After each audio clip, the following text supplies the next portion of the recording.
I couldn't start my video. It said host has stopped your video. So I'm like, Hates us today. Zoom hates us today. Hi, everybody. Thank you guys so much for being patient with us. Oh my gosh, it's been a little bit of a who broke crazy Zoom? morning.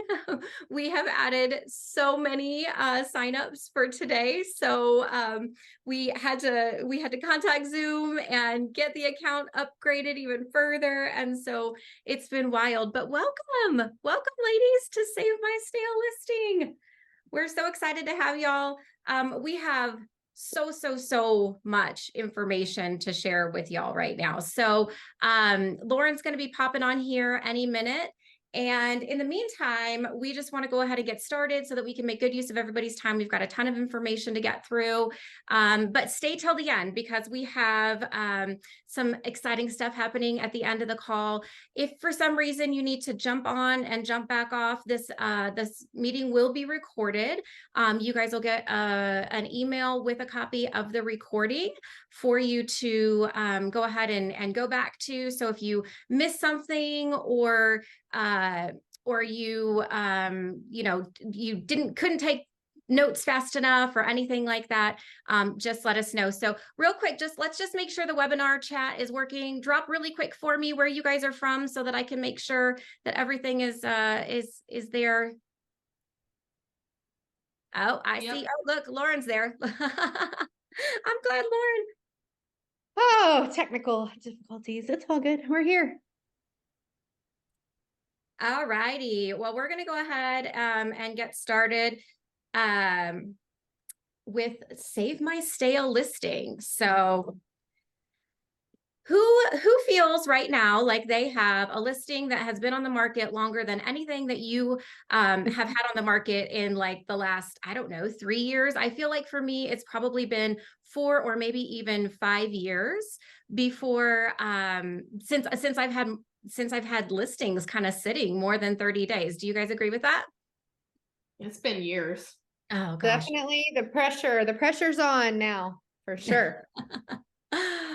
Awesome. Well, not awesome, I guess. But one of the things is the good part about this is, right, is that it actually is going to allow us to leverage our listings a little bit better, right? Over the last couple of years, since listings have been selling in like one weekend, it's been really hard to leverage your existing listings for marketing in order to be able to pick up more new clients. So I know for me, especially, kind of back, I'll say back in the day when we actually had a 30 or 60 day runway to market a listing, we would be able to pick up 2 or 3 or maybe even more new clients from every listing that we had.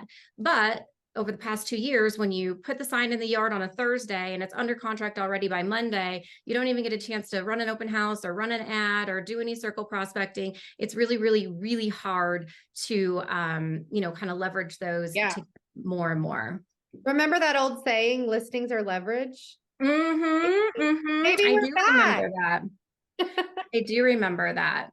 All righty. So the first thing that we're going to say is, look, at the end of the day, the answer is always price. It is always price. Price is going to solve every problem. If you have a listing that backs to a highway, price solves that problem, right? If you have a listing that has not been well kept and needs to be remodeled, price solves that problem. Poor condition, any challenges that you have with your listing, price is going to be the ultimate answer to solve that problem. You will never, ever sell a $500,000 house for $1 million. It's just not going to happen. The buying public is not that dumb. They may be desperate, but they're not that dumb, right? So at the end of the day, what we need to do is we need to figure out how to earn the price reductions though, right? Because how many of us have been into a listing appointment and you went into the listing thinking, okay, this is like a $500,000 listing, right? And you go in there, you know that number in your mind. And then what'll happen is you get there and the seller really wants to be at 525 or 550. And so there's like a lot of back and forth and you're trying to prove your value and you're trying to explain to them why the house isn't worth 525 or 550. And then at the end of the day, you're like, okay, maybe I'll just go ahead and take it at 525 or I'll take it at 550, right? Have you guys done that before? I know I have. You think, oh, well, we'll just try it. We'll push the market and see what happens. Yeah, exactly. The problem with that is that as soon as you agree with your seller on their price, they think they won. They are now in the power position, and they think that by you agreeing with that price, you're also saying, I can sell it for that price, right? And then as soon as you leave the house, they're having the conversation with their spouse, and they're like, look, I told you it was worth $550. She's going to list it at $550. I told you it was worth $550. She just wanted to list it at $500 because it would have been easier. Right? That's the immediate response or the immediate feeling that we get from the sellers. And so once you agree, whatever that price is that you agree on that listing agreement that you agree to hit the market with, you now are going to have to earn every single price reduction that you get, even if it's to get right back down to that place where you thought that it should have been to begin with. So that's really what we're here today to try to show you guys, is a whole bunch of different marketing ideas that you can use during the life cycle of your listing. Because this is the other thing, if you've never been through this market, or if it's been a while like it has been for us, sometimes you just run out of ideas. Like really, you're like, okay, like I did the virtual staging, and I did the open house, and I did the database email, and I did the text messages, and like it's still just sitting. And so what we want to show you is I think we have like over 60 different ideas, different ways that we can show you guys how to market your listings so that you can keep that life cycle going, keep earning those price reductions, and then finally get it to a price where it's going to sell. But first we have to lay the foundation, right? Because we get a lot of questions in Girls with Grit about listings, right? And like, what do I do? And I can tell you that a lot of times you guys have already lost the battle by the time we even see that message, right? Because the foundation wasn't laid properly. So what do we mean by that? Setting your seller expectations. And that happens at the listing appointment and even through the pre-listing process. So we're not going to spend a whole lot of time here, but because this is really about marketing your listings once you get them. But we do need to talk a little bit about how to make sure that you're setting yourself up for success, right? And the first piece of it is going to be pricing. Pricing all across the nation dropped at the beginning of this year, right? In most major markets, we saw prices go down a little bit. We definitely saw a slowdown in showings. We definitely saw a slowdown in offers. We saw a slowdown in inventory. And a lot of this, the problems that we're having right now is because we're still pricing our listings the way that we used to price them a long time ago, right? Or even 3 months ago. So the old way, and you guys, please feel free to go ahead and put your questions in the chat or your comments in the chat, because that helps us make sure that we're making a connection with you guys and you're fully understanding what we're talking about. So the old way, a lot of us used to pull the listings like this, or the comps like this. We would pull all the sales from the last 6 months, right? And we would pull actives and pendings too, but maybe we didn't pay a whole lot of attention to those. We primarily paid attention to what did things sell for in the last 6 months. We would pull them about in a 1/4 mile radius, plus or minus 20% of the house size, give or take, right? Because we didn't want to make too many adjustments. Similar floor plan style. And we would pay relatively little attention to days on market, right? Because everybody's days on market was somewhere between like 0 and 5 for the last 2 years, right? For the most part. And then we would look and we would be like, okay, this one says $495, this one says $500, this one says $505, this one says $515. All right, we're pricing it at $515, because we would always like go on the high side, right? Because we felt like, well, not only is my marketing amazing and my negotiation skills I slay, but so that's why we're putting it at the top, right? We can't price houses like that anymore. So the first thing we have to talk about is, how do you price your houses? So the way the 3 of us are doing this right now, and Lauren and Jamie, jump in when you can, we're pulling sales from the last 4 to 6 months, right? So, and paying the most attention to the sales that happened most recently, because our market is rapidly changing. We would encourage you guys to divide those comps into 3 different sections. Okay, so the 3 different sections are going to be things that happened in the last 0 to 30 days, sales that happened in the last 0 to 30 days. That's going to be price band number 1. Then you're going to have price band number 2, which is going to be between 30 and 60 days. And then you're going to do your 60 days plus. So depending on how far back you're going. Okay. Yeah. And I would say on those time bands too, there's no need to go 30 to 60 or 60 plus if you've got enough data between 0 and 30, because that's going to be your most accurate comps as far as like where the market's trending. So if you've got, 5, 6, 10 comps between 0 and 30 days, you don't even need to look at the rest of them unless it's just a weird situation and you're trying to find a property with acreage or maybe one that has a basement or something like that, and you need to go a little further back. But I would pay attention to that. Yeah, no, absolutely. 100% agree with that. And then what we're going to do is we're going to kind of compare to see what the trend is happening, right? What trend is happening, right? So you might find that your price per square foot, when you look at the comps that are 60 or more days old, the price per square foot is $250, right? But then it drops down to $240 for those 30 to 60 day listings. And then maybe it's $235 for the last 30 days, right? So you need to look and see what trend is happening as we're pricing these properties in the very recent past. Yep. Okay. Quite frankly, it doesn't matter what closed 6 months ago, because that probably went under contract 7 months ago or more. And we're in a whole different world than we were 6 months ago. So look for those trends. You can definitely continue to look at the quarter-mile radius for your solds or whatever makes sense from a neighborhood standpoint, right? Some of you guys are working in different types of markets. We can't speak to every single neighborhood in the country, but usually a quarter of a mile, you're going to stay with similar type of houses, right? They're going to be relatively built at the same time. They're going to be similar in style and design and square footage. But the thing that you're going to do that we have kind of ignored is we're going to start looking at the bigger picture for active and pendings. Okay. And so what we're saying by that is when you're out there showing a buyer, you're not only looking in Green Acres neighborhood, right? You're looking at everything probably within that 2 to 3 mile radius. Maybe it's even a little bit more that's in that similar price band. So we're not only looking at sold comps, but we also now need to be looking at what all of our competition is too, right? Because now buyers have a lot of choices and they're going to see a lot of homes. And so unless your neighborhood has something absolutely spectacular, you are not going to be able to, you're still going to be competing with those houses out there. And so you need to figure out, where do I need to be priced, not only in comparison to sold comps, but also active and pendings too, right? Like your sold comps can say $250 a foot all day long. But if you've got other houses out there that are a mile away that are at $220 a foot, maybe your price isn't $250 a foot. Does that make sense to everyone? Yep. All right, perfect. Make your adjustments. Don't forget to reduce for seller concessions. I know here in the that's a big one, right? Because the last 2 years we weren't seeing seller concessions. And so right now you may be at, let's say 95% of list price, but then you've got a ton of concessions. So make sure you're looking at those concessions. That's a big thing. Yeah. And a rate buy down right now in this market is a concession. So. Oh, absolutely. Yeah, absolutely. A rate buy down is.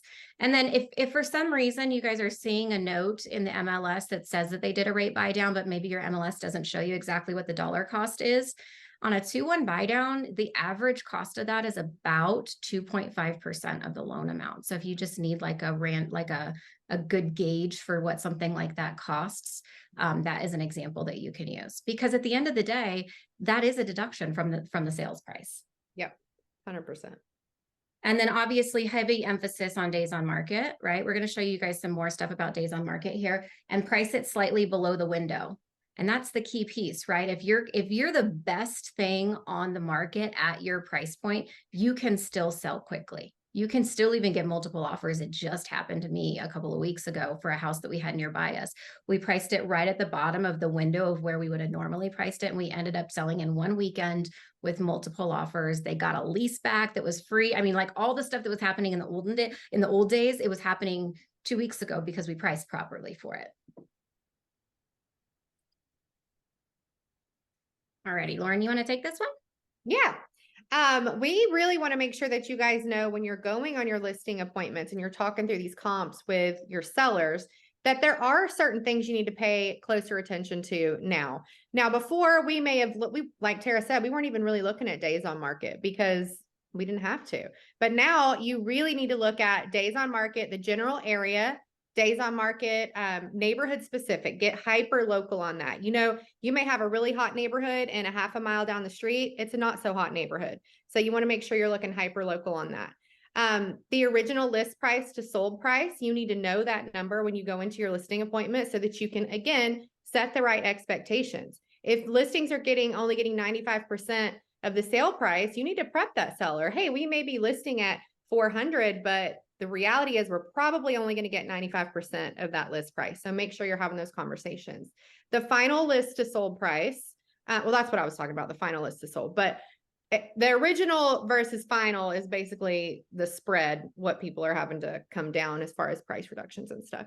But days on market, once the correct price band is met, that's key, because you may have a house that's super overpriced and that's why it's been on the market 100 days. But once they lowered the price to be in the correct band, then it went in 3 days. So that does make a difference.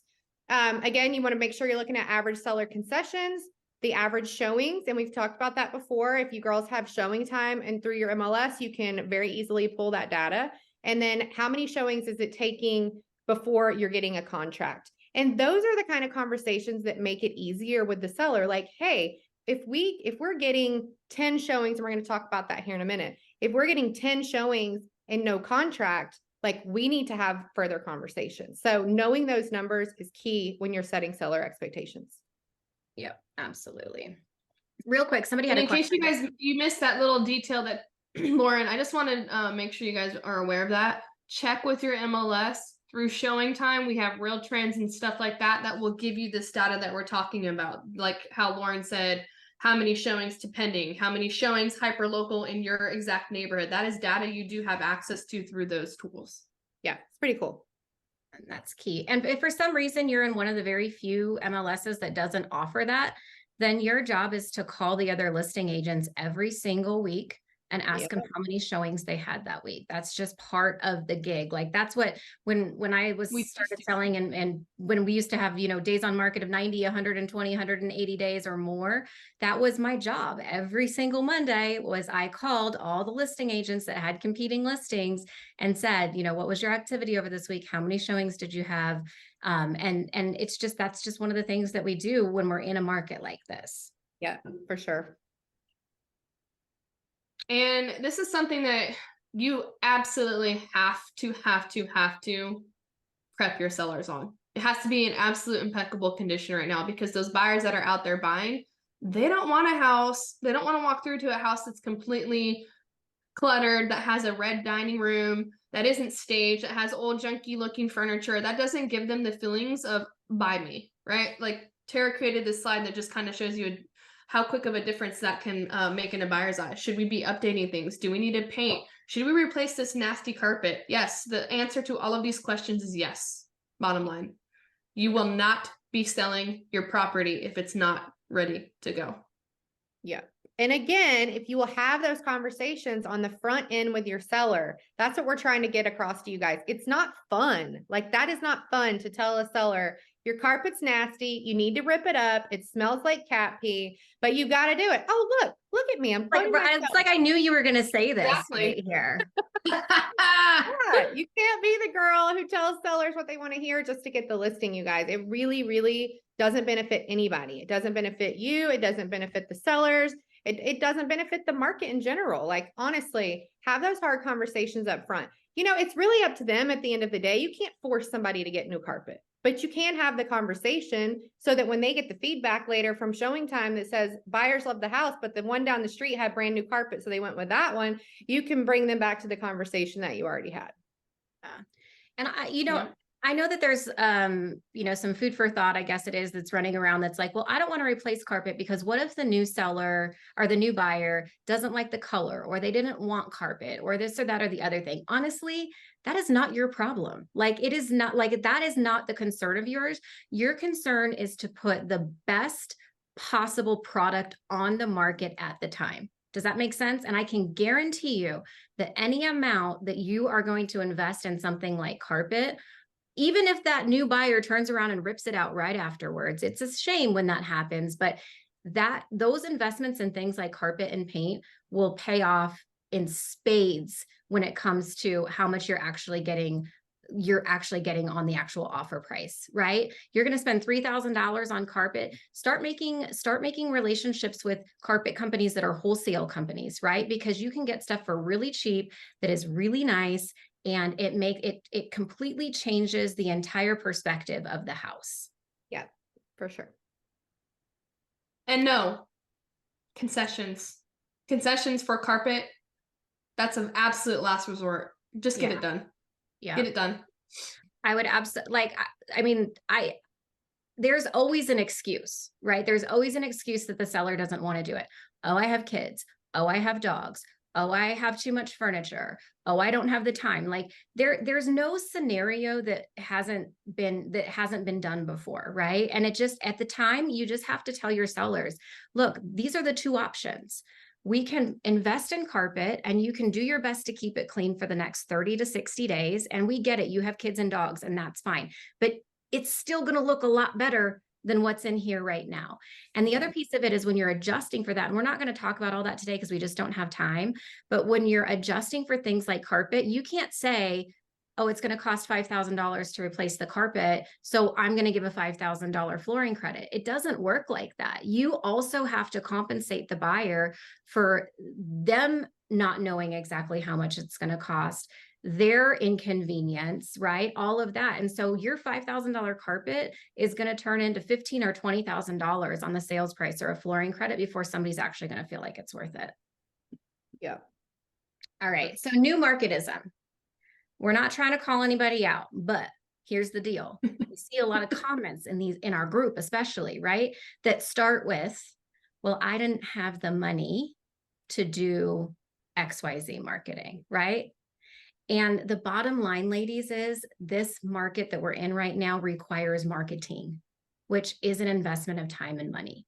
There has to be a budget to market your homes during the life of the listing, which the life of your listing now might be 30, 60, 90 days, right? Maybe it's even 120 days or more.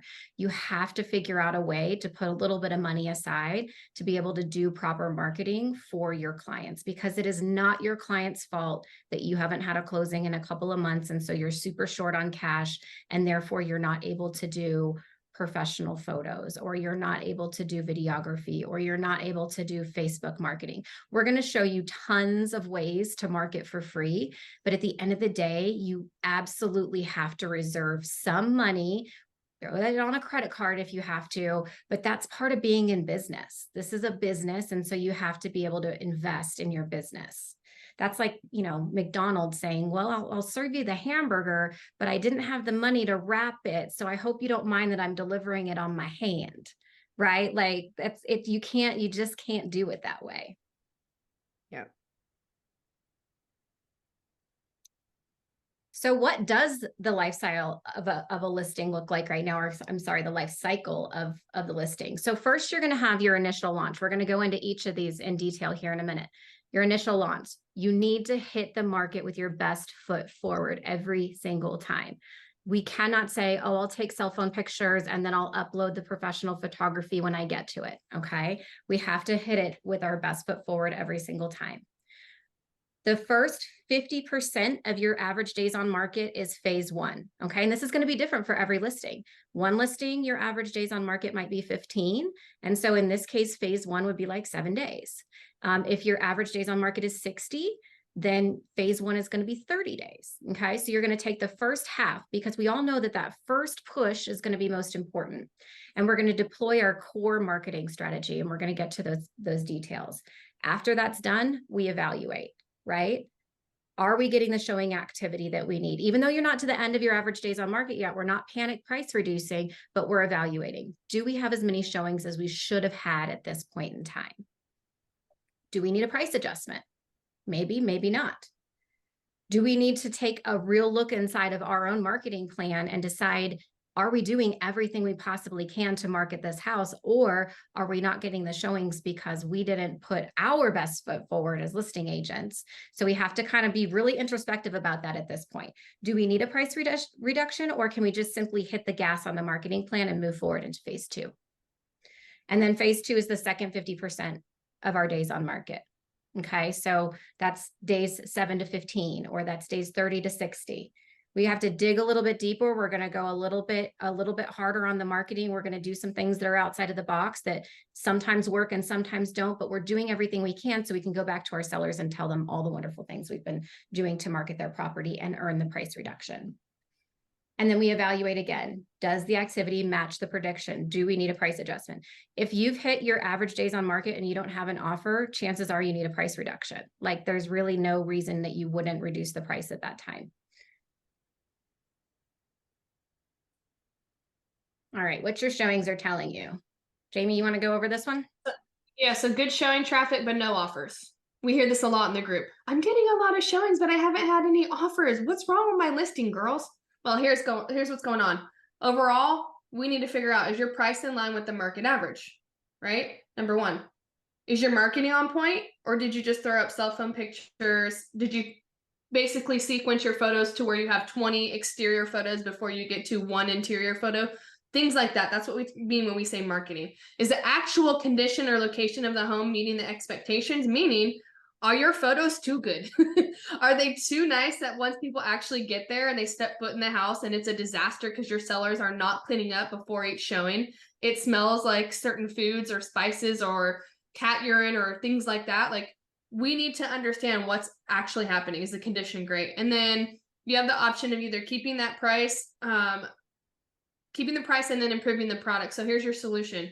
Reduce your price. Reduce your price, and or you're going to have to improve that home condition and the upgrades. And what we mean by that is, maybe the photos look great of the kitchen, but then buyers are walking through and looking at it and they see all the grimy fingerprints and all the chipped paint on all of your cabinets. Like, that is not going to get a buyer wanting to buy in this market. So these are going back to the basics. And then secondly, what's going to happen if you are below average? You have below average showings, but you still have no offers. So is your marketing meeting or exceeding the competition? You need to be keeping your finger on the pulse of your market and understand what is actually going under contract. That's basically your competition, number one. Overall price is above market tolerance for the product that you're delivering. Are you priced on the high end? Are you overpriced? You need to understand that. And we can't help you with that. That's really the nitty-gritty of the data. That is, so market specific, and it's even location specific. You're likely 5 to 10% above your market price when this happens. So here's your solution. You can ramp up your marketing efforts, which, don't worry, we've got a checklist for you guys. You can reduce your price, or you can improve the home condition and upgrades. So those are the solutions to those problems. And then the last question we get a lot is, we have low to no showing traffic. Like, what's going on with my listing? Again, is your marketing meeting or exceeding your competition? What's going under contract? That's what you need to kind of keep your eye on. And I think we talked about this in Elite Coaching.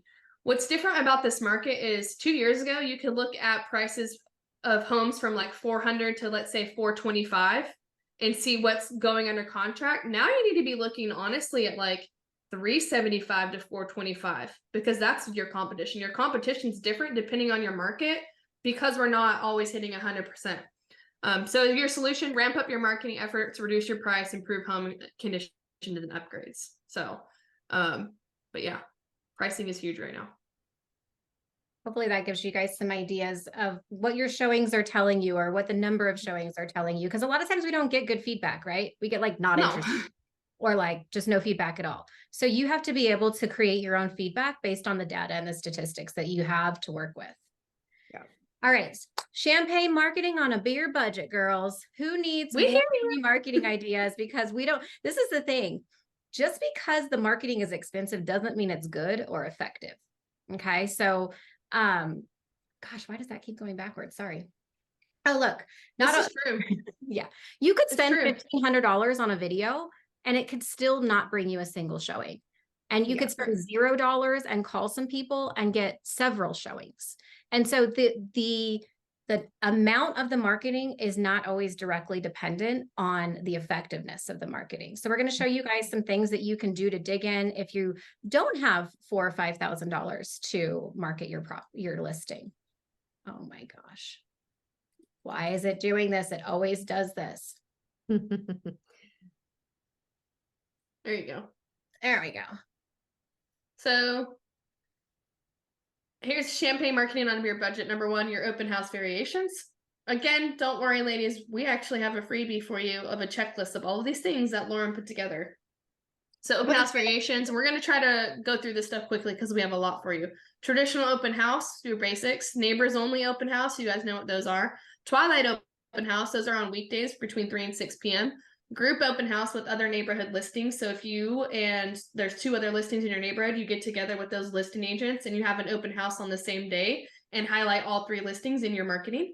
And then virtual open houses, which I used to do a lot of those before this market. So using Facebook events, 360 tours, or a virtual walkthrough live with Facebook Lives. Those are all different variations of open houses. Yep, absolutely. And the bottom line is open houses do work if you work them properly. You can, if the worst case scenario is you're going to get a buyer lead out of it, right? And again, your sellers just want to know that you're moving forward and doing marketing that makes sense and that you are putting all of your effort into making sure that we can get as many people as possible in at the current price. Yeah. So broker to broker marketing is really important in this market too, right? We need to be working with other agents that are high producing agents and that can help bring us buyers. So reverse prospecting calls and texts. We have talked about this a number of different times, right? So reverse prospecting is really, really important. Again, calls and texts. Don't send the email. Don't send an e-blast. Don't say something that says that, oh, your prospect number 14769 matches my listing. Nobody knows who prospect number 14769 is, right? So send an unbranded link via text message or phone call so that it's easy for them to move forward. Zip your flyer or something like that, mass email to agents. This is a really good one that probably a lot of you aren't using it.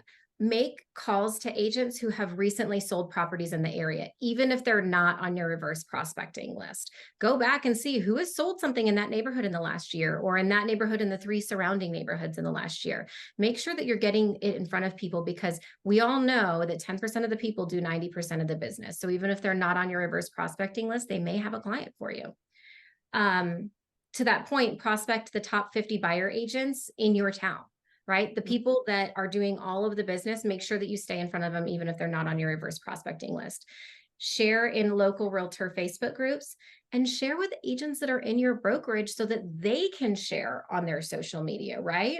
You've got some really awesome opportunities to network with other agents through Girls with Grit. So find people that are in your local market and say, hey, look, I've got this sitting. Would you mind sharing it on your social media? It helps both of you, right? If you do it that way. Lauren? Yep. Up your social media game too. We got to dig in just a little bit deeper than we were 6 months ago. So that means any buy sell groups locally.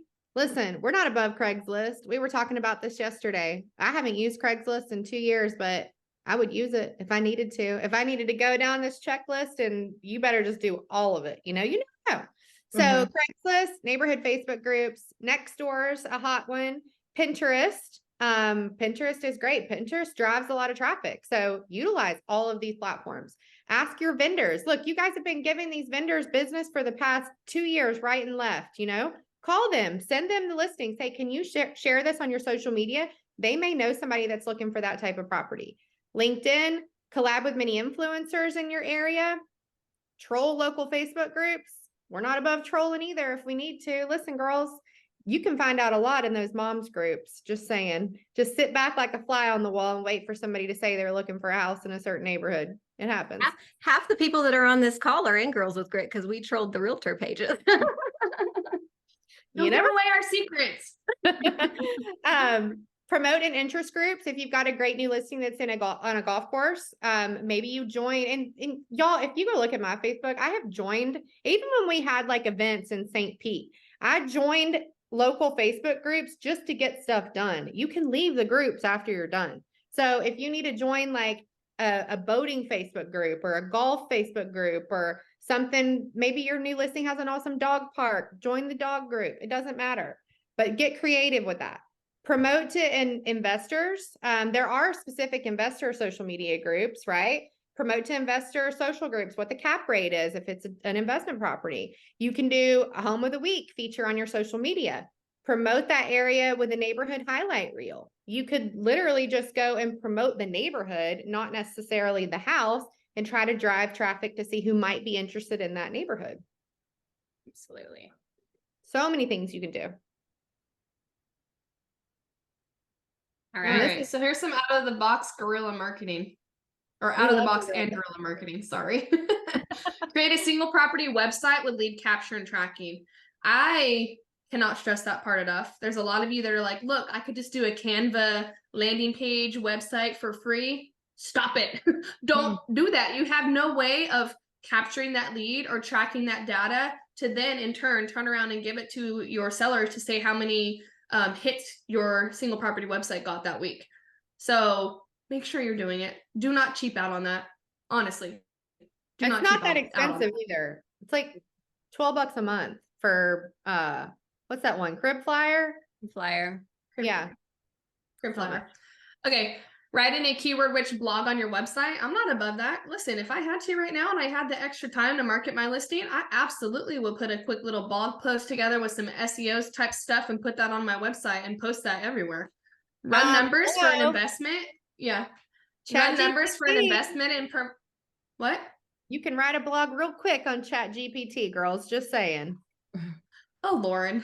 Well, you could. You could. I'm just saying. Run numbers for investment and promote it to investors. Think midterm rentals, things like that. Attend investor networking events and promo with cap rates. That's huge, y'all. Your investors, they're looking for some properties right now. So if you can provide those numbers, you got a buyer right there. All right, promote that on Google My Business. I actually forgot about that. We were talking about it the other day. I'm like, duh, that's another free opportunity, right? And then door knock your neighborhood. Find out the best parts of that area. Partner with the title company to host a CE class inside your listing. Obviously, if it's a bougie listing too, I want that. Utilize a QR code on your sign to drive traffic. I think Tara does that where you can text, the texting number. I have it where it just goes to my single property website link and get the traffic that way, but you've got to be doing that. And then promote in areas where relocations are coming from. Maybe drive some Facebook ads to those areas. So for example, I'm in Raleigh. If I know there's a lot of people relocating here from like New Jersey, New York, Chicago, it would behoove me to connect with agents in those areas and then also run some Facebook ads to those areas since they're relocating here. Yeah. And enlist your sphere of influence for help. Look, the people that you have sold houses to, you've helped them and they want to help you. It's just not top of mind for them, right? So you have to give them some different opportunities to do that. So it is totally okay to send, hey, I just took this listing. Do you happen to know anybody that might be a good fit for it, right? Send them, don't send them spam mail every day, but you could, if you haven't sent any, I know a lot of you haven't sent anything to your sphere of influence in at least a couple of weeks. So it's okay to send a just listed, right? Or if it, again, we keep stressing the investment property thing. I'll tell you, investors are picking up more real estate right now than anybody else that I know. People are gobbling it up because the competition is low. So this is a great time for you to start talking to your sphere of influence about potential for investment properties, right? If you've got a little condo or something that's on the lower end of the price bracket, make sure you're offering that up to your database and letting them know what what it would look like as an investment property for them. If it's a little bit later on and you maybe have already sent them a just listed and then here you are 30 or 45 days later and you're trying to send it out again, now all of a sudden that house is the deal of the week, right? You use some different pictures. I used to do this all the time in new construction, y'all. I'd send out the same house every single week. It looked like a completely different house because I'd use different pictures, different description, and people don't know because it's not, again, it's not top of mind for them. Or forward to a friend, right? Ask them, could you please forward this to somebody that you know that might be interested in a home in this price range? Again, your sphere of influence, they want to help you. And if they know somebody, they will forward it on your behalf. Absolutely. Especially if you have SOI in that neighborhood. So if you take a listing and you've sold another property to somebody else in that neighborhood, definitely send that to them because they might post it on the Facebook page, like the Facebook group for you to ask, hey, we're looking for a new neighbor in the hood, and they might be able to help you. So yeah, I've done that before. Absolutely. So pretty much everything that we have given you guys so far has been free or like $20 or less, right? So we're going to start to get in now to some things that are going to cost you a little bit of money, but they still are relatively inexpensive. We're not teaching you guys to go out and spend $2,500 on videos that are going to go viral, right? That's not what this is about. This is about core marketing strategies that we know work. And again, showing that your seller that you are going the extra mile in order to be able to earn that price reduction at some point in time. So going back to open houses, we're calling this not your granny's open house, right? So there is a big difference between deciding that you're going to do an open house on a Thursday and doing the open house on Saturday morning.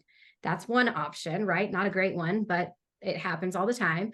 Or really planning and creating an event style open house. And what this does is it gets the neighborhood involved, it gets your sphere of influence involved, it gets your agents, your broker colleagues involved, right? So you could do mega open house. A mega open house is like 30 plus signs. You've got the feather flags. It basically looks like a circus, right? That's one option. All of the neighbors are going to be wondering what is going, I mean, they know what's going on here, but they're going to want to know what agent is putting out 8,000 signs. You're probably going to get a lot of nasty text messages too that say, why is there 8,000 signs in the neighborhood? Who cares? It's fine. They would want the same thing if you were listing their property. Progressive open houses with prizes. So this is a play off of the neighborhood open house, right? So get a few of the different houses that are listed in the neighborhood or within a mile radius. Get together with those listing agents and do a progressive style. So where maybe there's like a clue in each house, or maybe there's a ticket that they pick up from each house. And when they get to the last house, then they get a prize. The prize could be a Starbucks gift card, y'all. The prize could be a pop, something that you use for a pop by, a little holiday item. Or you could do something really cool and you could say, look, I'm going to put everybody's name in for a drawing for a 75-inch TV, right? Those are like $400 now. If you went in on it with 4 different agents, that's $100. That's not a lot of money. You can do broker opens. All three of us feel pretty strongly that broker opens are very situational, right? Like if broker opens really do not work if it's just your run-of-the-mill track home plopped in the middle of a subdivision that has 800 other of the exact same house, right? But broker opens do work really well for luxury properties, properties that are especially beautiful inside, even if they are a track home. But like, let's say you've got the next McGee living there, right? And the decorations are beautiful. Broker opens can work for that. Equestrian properties, things like that, really rare and unique properties. They do get expensive though, because brokers want free food, right? And so food costs money. And usually the people that go to the broker opens, I'll just be honest, are not always the people that are doing the most amount of business. They're usually the ones that have the most amount of time. Event style open house, like maybe you get a food truck, maybe you have somebody doing Botox, maybe you have somebody neck massages, like anything that is an event style. Or you can also do a video content open house. These are really fun. Again, this is great for beautifully decorated properties where you invite other agents that you know have a great social media influence to come and do video content inside of your listing. Depending on the price point, you may even hire a videographer for that day to help them do video content, right? So that way maybe they get a 15 or 20-minute session and your videographer actually goes around and does all their video for them, or they can bring a friend. This is really great ways to get a lot of exposure for your listing, especially if it's a high-end property that's really pretty. And then what do we have? Virtual staging and renovations. Listen, virtual staging. Okay, you're talking to a home stager. Virtual staging does not work once they get in the house. I say use virtual staging as a last resort, number one. Or, for example, if you are listing a house now, and let's say it's end of December, and when you listed it, it was during Halloween, and you've got jack-o'-lanterns and stuff like that, then you better get Box Brownie to remove all of that Halloween decor and virtually stage it correctly. Okay? Or those odd spaces. But it does help a buyer envision it, and it does help bring traffic in, but it does nothing once they're there at the house. So I will say use that in certain situations, okay? And then virtual renovations are great. If you have sellers who absolutely are not going to paint that red dining room, guess what? Virtually paint it. Have that in the MLS where you have the one with the red and then the one without it saying it's virtually, renovated. And then have it printed and put on a foam board on an easel in that room as buyers are walking through, so they can virtually, they can see that virtual rendition of that new paint color. It really does help. And then obviously same thing with virtual renovations for appliances.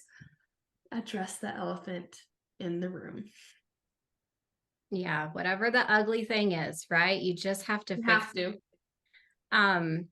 You know, I think something important when Jamie was saying, you know, there's nothing that replaces physical staging. And of course, there's a few people that are chiming in like, no, virtual staging works and this and that. This is what I'm going to tell you guys. It's not that it doesn't work. It doesn't work the best. It just doesn't. I can put 100 buyers in a room and I will tell you that 100 of them would say that they are able to better envision the property if they actually see it in person than just the easel with the picture, right? The easel with the picture is great. Don't get me wrong. We're not trying to hate on you guys for doing that kind of thing. I've done it in the past many, many times, right? But there's a reason, and I guess maybe this is part of me coming from the builder world too. There is a reason that builders spend hundreds of thousands of dollars merchandising models with stuff that the buyers can't even get ever, right? How many of you guys have walked into a builder and you see an accent wall? The buyer can't even pay for it as an upgrade, but the builder did it in order to help the buyer envision themselves living there, right? And I will tell you, with 10 plus years working in builders, we've done it all different kinds of ways, right? We've done in person, we've done what we call light staging, right? So it was more like, well, this is what a buyer would probably actually put in here, not the $5,000 couch, it's the $800 couch, right? And we've done vacant specs. And I can tell you with certainty that physically staged is always going to be your home run. Mm-hmm. Now my mouse. All right. Oh, I keep getting the social I media. know you keep getting social media. That's fine. I'm good with it. Perfect. Run a Facebook contest. You know, you can do a guess the price, share and win, etc. Your goal with any of those contests that you're running on social media is to create engagement. So definitely my biggest advice on that is don't post and ghost it. Okay. If you're going to do a contest, you need to be committed to engaging and continuing that conversation with people in that thread. Facebook ads, boosted ads, Nextdoor paid advertising, Pinterest ads, pay-per-click advertising on Google. And you guys, we're not saying go and spend thousands. If you don't know how to run a Facebook ad correctly, you need to have somebody else do it. It doesn't make any sense to go and spend what little marketing budget you have on a Facebook ad just to say you ran a Facebook ad if you don't know how to target and do all the things that you need to do. So spend a little bit more money to have a professional do that piece for you. Yeah, absolutely. I agree. There's a couple questions on staging I just want to address really quickly because we did dive into it a little bit. How long do you keep the furniture in the home? Through inspections, appraisals, until closing? I personally keep it in the home as long as I can, right? Because it's crazy, but staging will even help an appraisal. Like, they don't want to say that they count that stuff, but I will tell you, the experience is everything, right? Yeah. The experience is everything. No, they're not going to come out and say, oh, it's beautiful furniture, so I'm giving it a higher amount, but it's the overall impression of the property when you walk in, right? So keep it in there as long as you can. Somebody else was saying, well, I can't afford to stage it for several months. Okay, so don't stage it for several months. Maybe you tell your seller that that's their expense. That's not how I run my business, but you could do it that way. You could say that that's a seller expense. You could say, look, I'm going to put it in there and I'll pay for the first 30 days of rental. But beyond that, that's going to be an expense that, you know, I'm going to ask you to take on, Mr. and Mrs. Seller, particularly if your seller's not working with you on price, right? I'm not going to pay $500, $600, $700 a month for staging if the seller's not willing to reduce their price and be manageable. But I'll also tell you, and I think that Jamie will agree, it's markets like this that both Jamie and I decided to start buying our own furniture for staging, right? Because you can pay for a house full of furniture in 2 stages, give or take, if you know what you're doing, right? So that's maybe not on everybody's radar, but if you're doing a decent volume, that's something that you consider. Maybe you consider having light staging inside your basement or your garage, and you do bathrooms and kitchens. I mean, we're not doing staging class right now, but that's just some thoughts for you guys. All right, a few other goodies. Drive by Tech, I actually think maybe that one was on here twice. Pick your neighbor direct mail postcard. Direct mail, this is the thing. you really do need repetitive, right? On direct mailing. One postcard is probably not going to do a whole lot for you, but it is something that you can do to try to get the word out there even more. So you can do a choose your neighbor postcard. This is especially helpful if this is a neighborhood that you want to continue to work in. Go do your door knocking, do the neighbors only open house, send the postcard to pick your neighbors. You can also do a moving on up postcard. So what that is that you would pick a very high turnover neighborhood that would be that your new listing would be a likely candidate for, right? So like, let's say you have you're listing a $500,000 home. You might pick a neighborhood that has high turnover that's in the same general area and send, hey, have you considered that for $200 more a month, you can have this house, or however you want to put it. Circle prospecting, right? Calling the neighborhood. That works.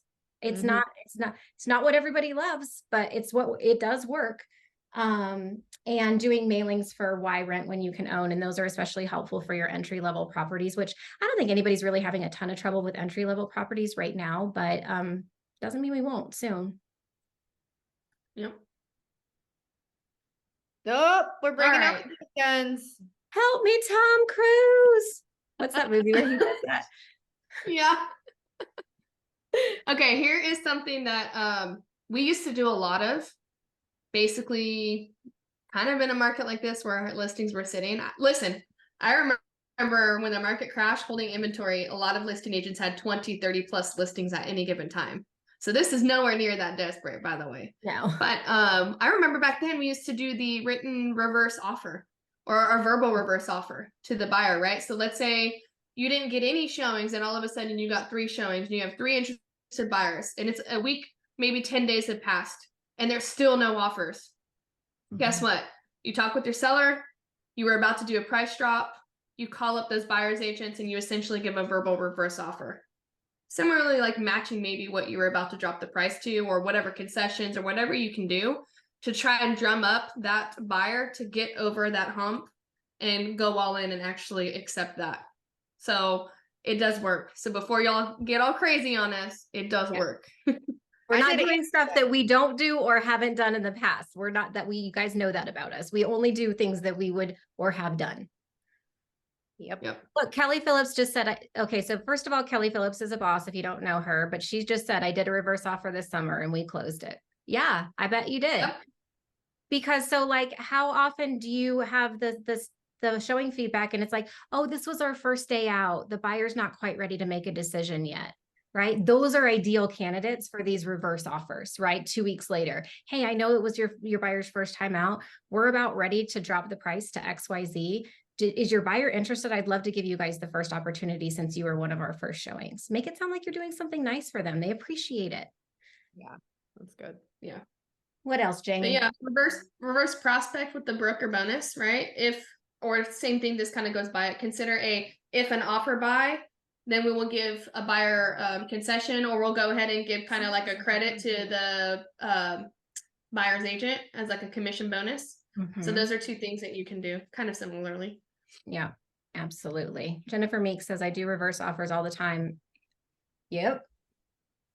Or then run an auction with the reverse. Reserve. Yes. Oh, sorry, reserve. I read that wrong. This is us.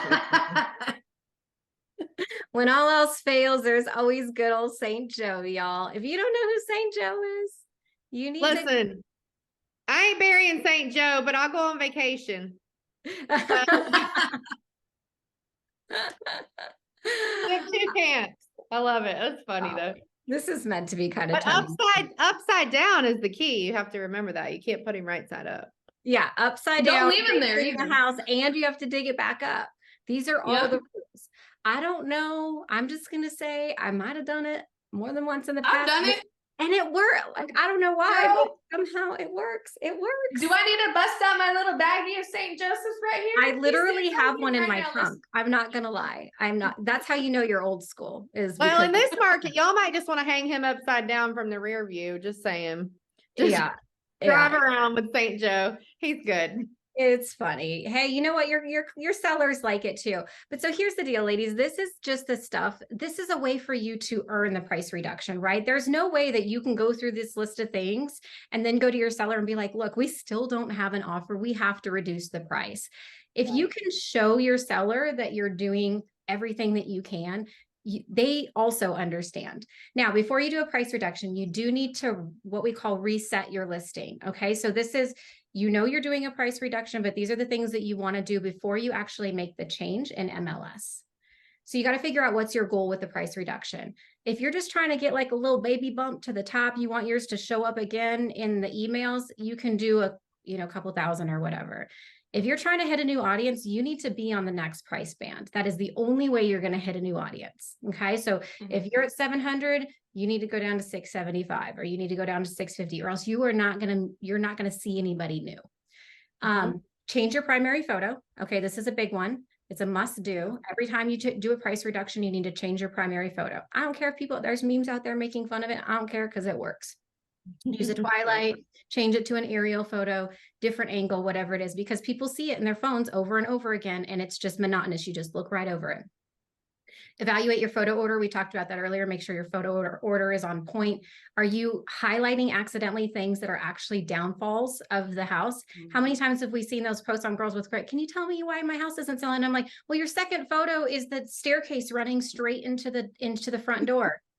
Or a picture of the backyard with the hill straight up. Yes. Or like, let's show our messy kids' bedroom before we even show the kitchen. Like, come on, y'all, do better. We got to do better. Deploy virtual staging if needed. So if you're able to, you know, eliminate some negative feedback that you've seen by doing some virtual staging, and then audit and mix up the listing description. Okay. Change the verbiage. Buyers are going to look right over it if they're just seeing the same picture, same description over and over and over again. You got to change it to make it look fresh. The key thing with what we're trying to say right here is you want to do all this at one time, like when right before you lower the price. You don't want to lower the price and then go in here and like sprinkle this in over the following week. Like, do it all at once, lower the price, and then see what happens. All right. This is Jamie. Oh, that's me. Well, it's Bring true. in the love. It's true. I'm telling y'all right now, hard work beats talent, even when talent doesn't want to work hard. So the great thing about this market is that you truly have the ability to earn your worth. The ones who work hard through this are going to snag their market share. I'm here for it. How about y'all? Yeah, I am too. These are actually my favorite markets. I mean, I know it is hard work, but you know what? You're not going to lose out on a listing to somebody's cousin anymore, right? Because sellers know they have to hire somebody that knows what they're doing. You're not going to lose out on a listing to somebody that just got their license last week and they feel like they need to support that person, right? This is the opportunity where you really have to shine. But the key to all of this is you have to tell your sellers what you're doing. You have to report back to them a minimum of weekly. If you have our listing system or listing masterclass, you have the template that we teach you to use for your weekly follow-up with your sellers. And it goes over everything that you've done for marketing, what the results were, what other houses are selling, what else has come on the market. I mean, it is literally everything that they could possibly need to know that you're working hard. Because if you don't tell them what you're doing, if you go make 100 prospecting phone calls and you don't tell them, I made 100 prospecting phone calls this week, they think you're not doing anything. That is their assumption. Their assumption is that every showing is just thanks to the MLS, and you're just sitting there waiting for somebody to make an offer. If you can show them that you're out there doing all of these things, pulling every trick you have out of the hat, they will recognize that they need to be priced more appropriately for the market. You have to tell them. Well, we got something for you, ladies. Obviously, those of you that registered and are on this call, you'll get this recording. So no, you're not going to get the slides. We got that question a lot. You won't get the slides, but you'll get the recording. And Lauren created a nice little checklist with all of those checkpoints on there for you guys that you can literally download it and run through it with every listing. Yep. So we'll upload that for you, or we'll attach that for you. I'll get that email out this afternoon. So they'll get that. Yeah. Perfect. Okay. Don't jump off yet, ladies, because we did a little something. We got a little crazy. Something for you. It's Black Friday, y'all. I mean, it's not. It's actually Wednesday, and it's It's just normal Wednesday, but it's Black Friday for Girls with Grit. We were going to wait on this a little bit, but we decided to start a little bit early because we knew that you guys are all in situations where you could probably use a little boost to your business. You could use a little help. And we're seeing all of these business planning seminars that are going on right now. And we've actually done them in the past too. We've done like our 1 year, like 45-minute or an hour-long business planning seminar. So this is what we're going to say. This market has turned upside down since last year, right? The whole thing is on its head. We just showed you all of the stuff that you should be doing for listing. And most of it, we probably weren't doing last year, right? We weren't pulling comps the same way. Everything in your business has changed. And I can guarantee you that a 45-minute business planning call is not going to be the thing that is going to help you find success in 2024. It's just not. Because we all know what the calls say. How much money do you want to make? How many transactions is it going to take to get there? How many people do you have to talk to get the appointments? We all know what they say, right? Every single year we do the same thing. Every single year it helps us keep our eye on the ball, but does it really move the needle? And probably not. So what we decided to do is we are going to do a full-on 6-week business boot camp. Okay, so this is for how many of y'all in the Q&A, just say me or whatever your response is, remember the Gridiron Challenge? Our OGs on this call, that's how Girls with Grit started, was the Gridiron Challenge. Everybody, my favorite, sign me up. Yes, if you were part of the Gridiron Challenge, that's the Gridiron Challenge is what built Girls with Grit and the amazing community that we have. And so this is essentially a spin off of the Gridiron Challenge. It's 6 1 hour coaching sessions. Okay. We're going to touch on all of the different pieces of your business, from foundational to social media to marketing. We have the entire outline and everything built already. This has been everybody's favorite product or favorite experience. And so we're calling it market proof, because we really believe that if you have the right foundation in place, that you will be able to find success in this season. And we know it because we've all been here before. The 3 of us have been through these crappy markets. We know how to make them work. We know how to make them work in our advantage and capture market share. And we want to show you guys how to do it too, because it literally breaks our hearts when we're seeing things like, I can't pay my mortgage, or your momentum fee isn't going through because you haven't had a closing in 6 months. Like, we don't want that for you. So it's not just a 1 hour business session. There's going to be accountability piece to it. Like I said, we're going to touch on lots of 6 different pillars of your business: social media, parasocial relationships, branding, lead gen, messaging. We're going to do objection handling. So a lot of the questions that y'all asked in the chat today, we are going to dig into in this market proof business boot camp. And you're going to be able to build some habits that are going to carry you all the way through 2024 and beyond. So, we got a question, and I want to make sure that these girls know this is different from elite coaching, but elite coaching students, you're welcome and happy holidays. You guys are going to get this free. Yes, our elite coaching students. Yes, we've got you covered, girls. As always, we want to make sure that so if you're in elite coaching, please don't go to this link. We will have a separate setup for you. Watch the elite coaching group. This is something we're going to continue to do this all next year at $997. We are going to do it. Our Black Friday special, 70% off. It's $297. The $297 includes all of the 6 weeks of coaching for every single one of the things. There will be recordings. You will be able to watch the recordings. And what other questions do we normally get? When does it start? The calls are going to be on Fridays. And the first call is the 1st. December 1st at 12 p.m. Eastern, and they will be 6 Fridays in a row. So it'll take us through Friday, January 5th. Yeah. Our goal for that is we genuinely do want to set a great foundation for your next year, for 2024. So we were like, why wait? We need to start now, because we all know what you're doing 30, 60 days is what's going to show up in your business, 30, 60 days from then. So, yeah. Absolutely. We want you guys to crush first quarter. So this is how you sign. Okay. So there's a standard seat, right? So that's the $297. That's going to be the 6 weeks, the 1 hour group coaching sessions. You'll have your recordings for 30 days. So you'll have plenty from 30 days from the last session. Okay. So they'll stay for 30 days from the last session. If you want to go a little bit deeper, but maybe you're not quite in a spot where you can invest in coaching yet, we are going to do a VIP upgrade. So this is going to give you some more one-on-one, not one-on-one. I don't want to, it's not like one-on-one phone calls. This is going to give you more interaction with Jamie, Lauren, and I. So after each call, there will be a question and answer session that is for VIP ticket holders only, so that you can come in and you can ask your specific questions. It's a smaller, more collaborative group. So that will be after every single call. So you'll get 6 calls, 6 Q&A sessions. We also will have a workbook for you so that you can follow along with each of the modules. There will be an accountability workbook that comes behind that. Again, if you remember the Gridiron Challenge, something similar to that. And if you don't, just know that our goal is to over deliver on this. Like, there's other people that sell this for thousands.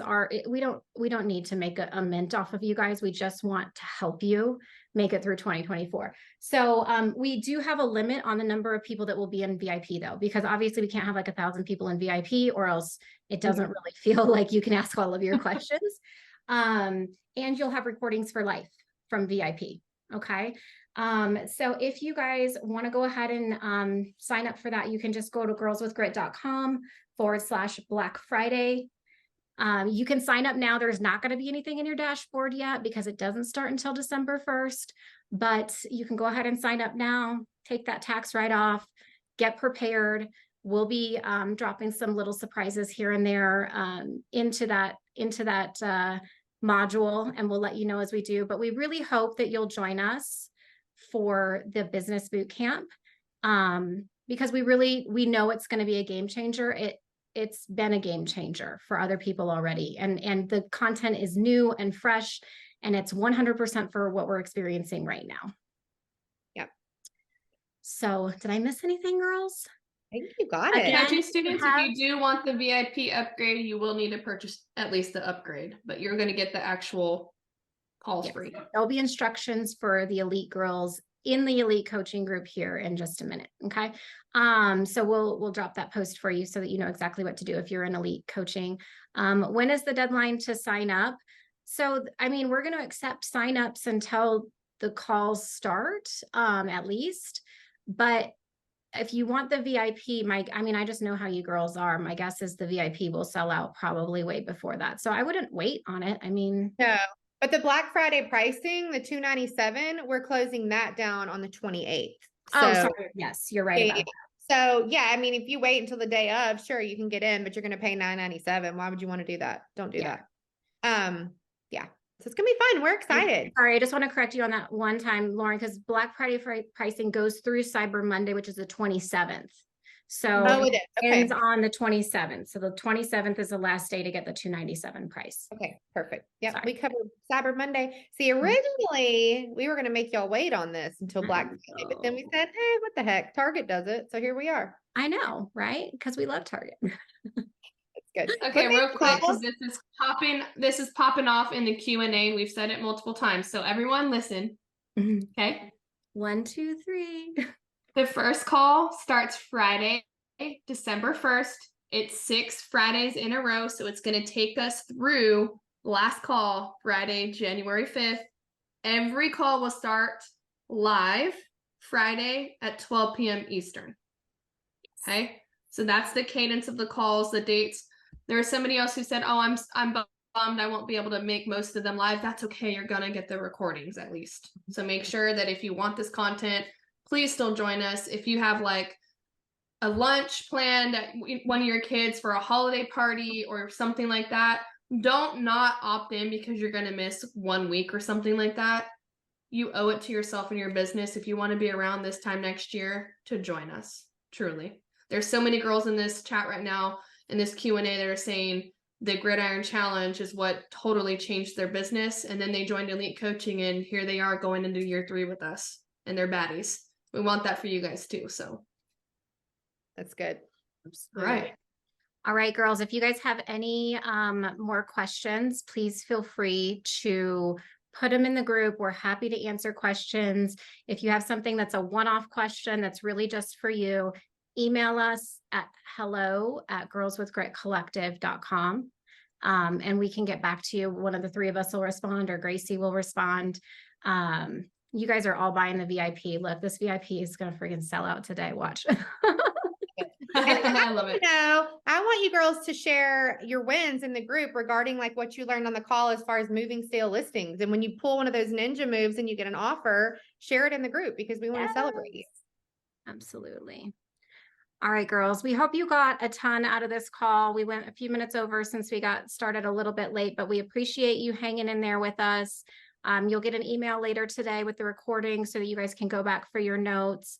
I really, really hope that every single person that's still on this call joins us, though, for Business Boot Camp, because it will be a game changer. And otherwise, like Lauren said, let us know what your wins are. All right, girls, we love you. Have an amazing rest of your week. Go out there and crush it. We'll see you soon. Bye, girls. Bye.